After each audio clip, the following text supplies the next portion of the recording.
See everybody. The second practice today, when I went back to look at day one, I'll tell you some of the things that I liked offensively. I think ended up being one penalty, no turnovers, ended up on a 2-minute on the first day. To see the guys dialed into that space, that was impressive.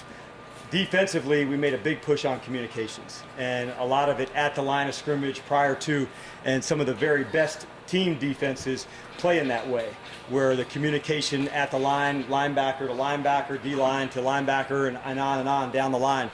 I ended up showing a couple of mic'd up portions cut up to hear what it sounded like when it was great communication, and then I played some where it was silent. And for those who cover the team, that kind of impact when you play it, it was so clear. So we've really been pushing that from the very beginning.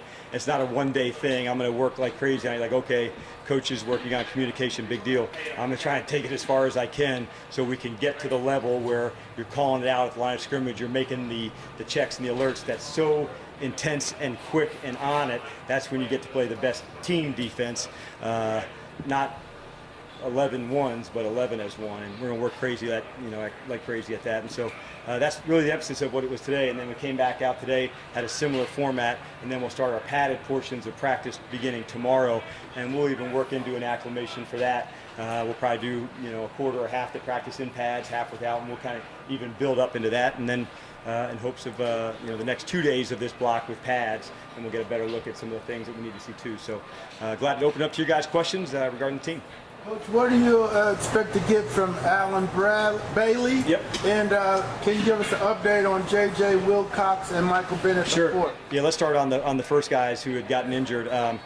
With J.J., it ended up being a season-ending injury, and where he had an ACL.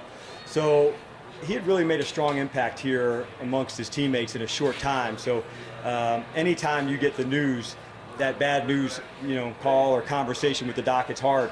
And a number of teammates, coaches reached out to him in a short time. He's made a big impact here, Led, but he'll have to get that repaired and then rehab to come back in for the 20 season. Michael's not as bad in terms of, season ending, but it'll set him back for a while. Likely have to do a procedure to get him back, but hopefully for him at some space, he'll be able to come back and return in the 19 season. And then on the new addition of Allen, was somebody we've had our eye on for some time. He's got versatility at defensive end, a defensive tackle.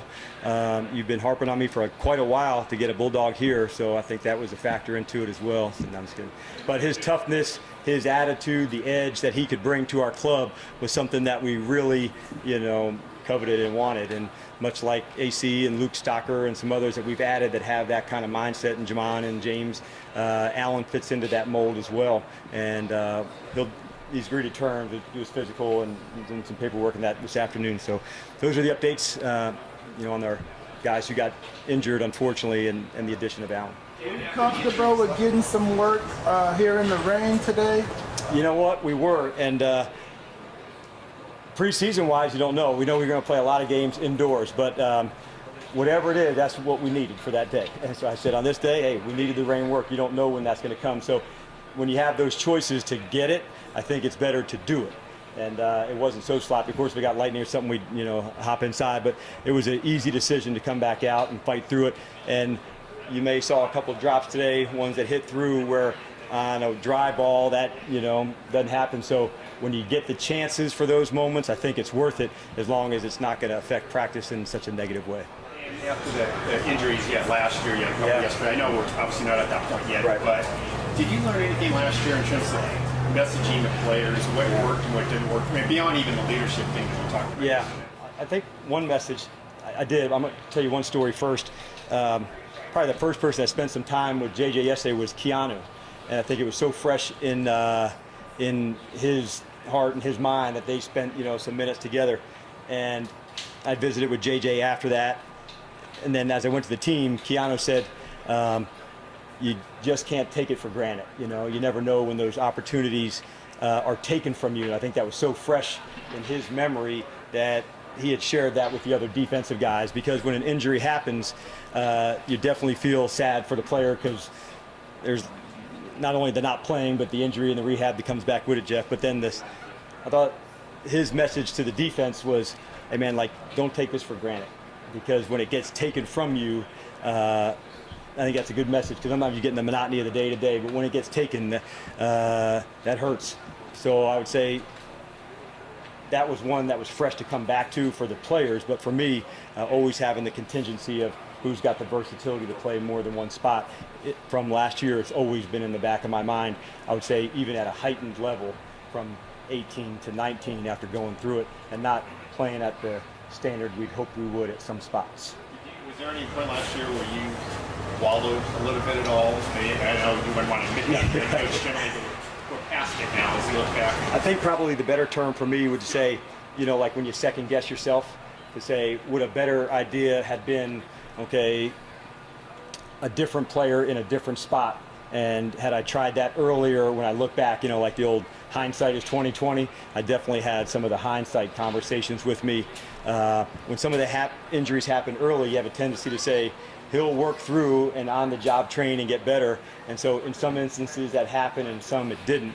So those were the things that I learned. And I would say it's always in the back of my mind, the versatility and the contingency of what would if. I don't want to be like the, cloud of doom, like what happens if this, if this, if this. But it did make me take it a little further, Jeff, from always thinking that way, where maybe in the past, not to the level I am now.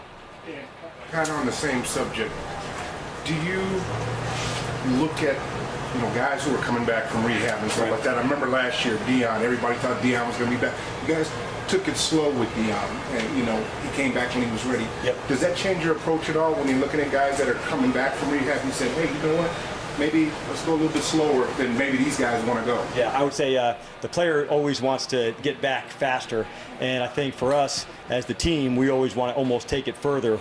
Are you good? And then even a little further past that, because we want to take great care of the guys. So there's a big difference between the rehab portion of playing and then the return to play. So you don't want to go from 0 to 50 that fast. So that's why we like that. Let's try individual for 3 or 4 days. Now let's do some 7-on-7 or some non-contact. If I can build that back up, I think that's a better way to go than just hauling it right off the bat. And we'll likely do the same thing with Allen to get here a day, so it's not just right in without an off-season program, even though he's not injured.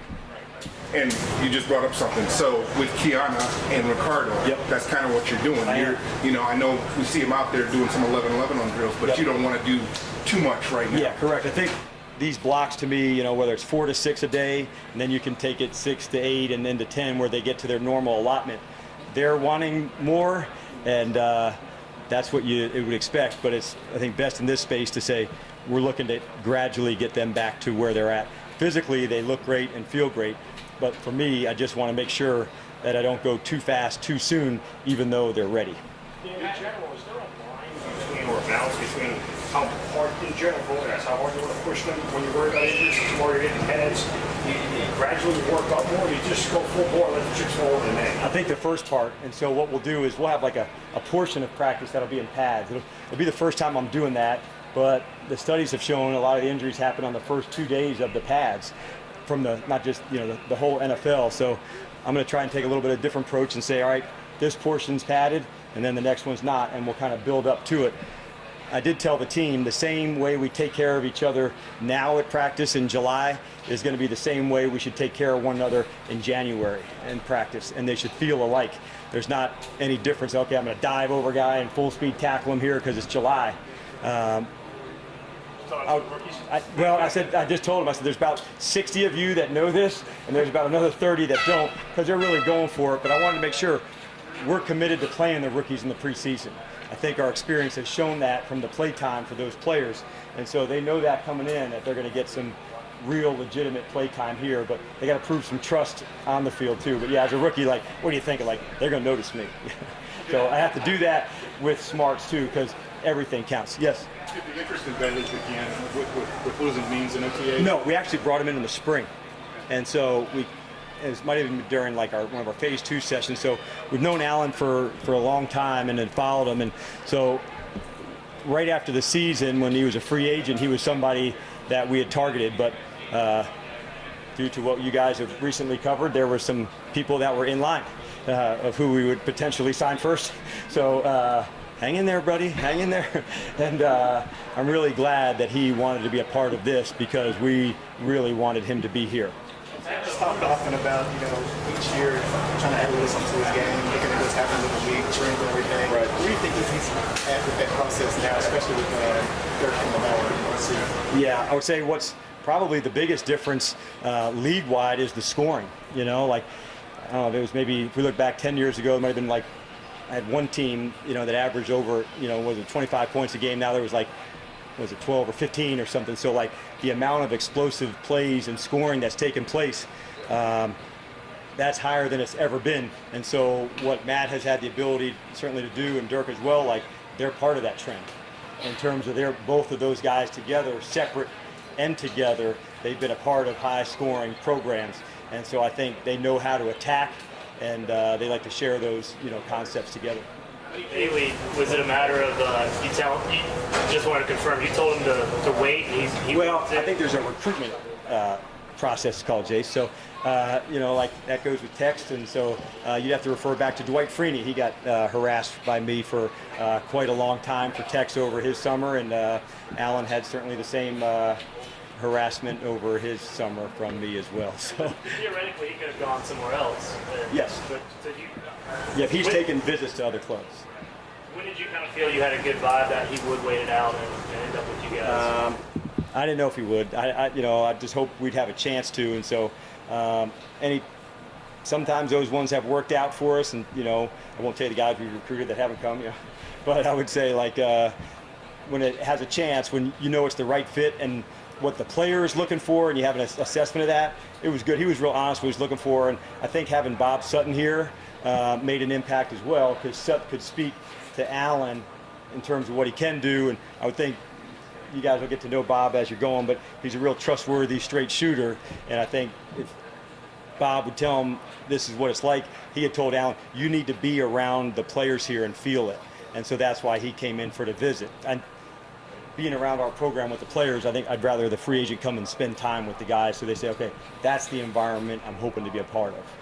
That's not versatility. What do you see in what He's played in a base defense, so anywhere from like defensive end all the way down, like over a tackle to over the center. So all the stuff inside where he can play, from the end all the way down. But it's size-wise, strength-wise, he's capable to take on the big stuff inside. So. Seen John Kinsey progress from when he got here? Yeah, I thought coming in there would be a time, and I didn't know when it would be, that he could help us in 19.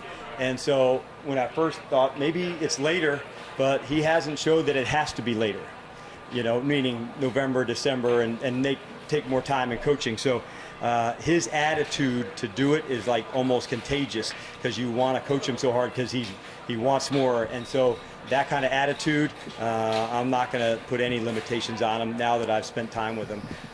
We got 5 or 6 weeks to see if he could be there for the start to help, and the way he works, he wouldn't put it past him. There's a lot of competition O-line. Yep. I hear you talk about toughness, but what specifics are you looking at with a guy like McGarry or some of these other guys that are competing on the O-line, especially with you guys? Yeah, I think number one, the consistency of the play, and so you have to have a metric of what you're looking for when you're comparing two guys. So that goes into fouls or busts or quarterback hits. All of those factor in. So each day you're really tracking to see what they can, and at the end of the day, that kind of consistency, day after day after day, can you keep building it? To me, that's a big piece of it. So you're right. That is a deep group, and you'd say some 7, 8 starters in that group that can play. So when you have that, you better give some time to let the consistency and the competition play. The physicality part of it, though, you get a chance. We've really not seen that. Yeah, you don't get to that position as often, so you get to see it more.